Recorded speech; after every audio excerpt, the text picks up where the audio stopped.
Welcome back to the Barefoot Bible Vlog. I'm pastor and author David Wright. We continue today with a war in heaven, and we'll be covering Revelation 12, verses 6 through 9, verse 6. And the woman fled into the wilderness, where she hath a place prepared of God, that they should feed her there 1,260 days. Now, this additional information clarifies the sign of the woman, yet there are several common misinterpretations. One is the church. As the bride of Christ, some suggest the 12 stars represent the apostles. Yet there's no biblical basis suggesting that the church gives birth to a man-child who ascends to God's throne. The woman cannot represent the church. Secondly, Mary the Immaculate. And, a study of Roman Catholic images of Mary reveal that they portray her with a crown of 12 stars, the sun gleaming behind her, and her feet standing on the moon. However, Scripture doesn't connect Joseph's vision, which they just used, to describe Mary. Christian Science, Mary Baker Eddy, said the woman represents her, the child, a symbol of her religion, and the red dragon, the mortal mind seeking to destroy her religion. Well, really, the woman represents Jesus' ancestry. It comes through King David, through the tribe of Judah, through Noah's son Shem, and Adam's son Seth. Boy, is he a descendant. He is the Messiah. In this prophetic vision, notice the woman also fled into the wilderness. And Jesus warned the Jews that there would be a time they would need to flee to Jerusalem into the mountain, Matthew 24. And according to Old Testament prophecy, they will be unable to flee to Egypt or Libya or Ethiopia, which only leads a route out of Jerusalem to the southeast. And about 20 miles past the Dead Sea, there's a mountainous area where there's an excellent widened road and a bridge to cities carved from the rock, such as Selah, and there in the picture, Petra. Psalm 60 mentions this area of Edom, quote, "Who will bring me into the strong city? Who will lead me into Edom?"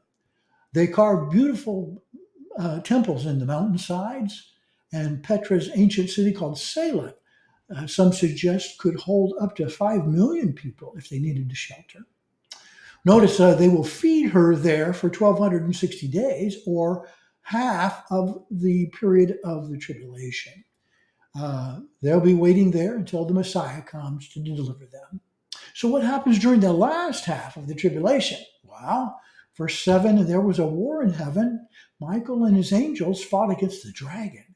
And the dragon fought and his angels and prevailed not. Neither was there neither was their place found any more in heaven.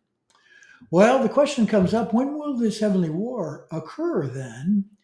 And, some would suggest that perhaps it could happen at Satan's original fall, which was before Genesis 3, when Eve was tempted.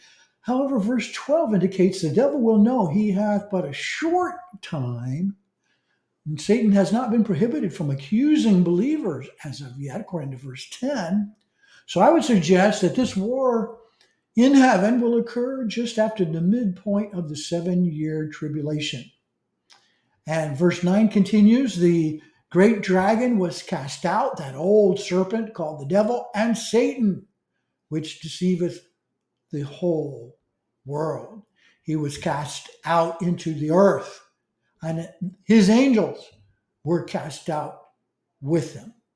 Angels that left following the Lord, that is. Satan, that old serpent from Eden's garden, Genesis 3:1, will lose his access to heaven. And verse 12 prophesies the results of his expulsion from heaven. We're coming up on that, but we're going to continue this next Thursday with a video entitled How to Overcome Satan, looking at the next couple of verses, Revelation 12, verse 10, 11, and 12. Please post your questions or comments about Revelation in the comment section below the video on your screen.